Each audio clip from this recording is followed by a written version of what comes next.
$5500 ga Lacetti 1.8 2011-yilda ishlab chiqarilgan, texnik ishlari yo'q.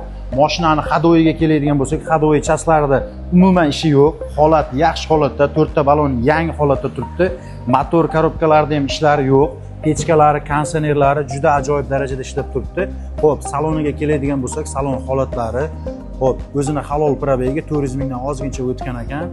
Android monitor, mejigar pult. Xo'p, bu mashinani sotib olganingizdan keyin Avtomir avtozapchast do'konidan bitta chiroyli cheg'ol polik o'zingiz uchun taqib olasiz.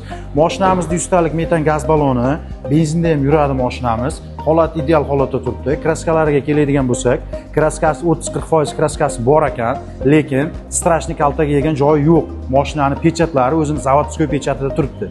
Tog'lar, mabodo sizlarda ham sotiladigan mashina, sotiladigan uy-joy bo'lsa, Instagram kanalimizda, Telegram kanal silkasini qoldirganmiz. Telegram kanalimizga o'tib, joyimizni lokatsiyasi orqali joyimizga kelsalaring, mashinalarni chiroyli narxlarda e'longa joylashtirib beramiz. Uy-joy bo'ladigan bo'lsa, telefon nomerlari bor, bemalol aloqaga chiqinglar. Sotadigan ham, oladigan ham baraka topsin iloyim.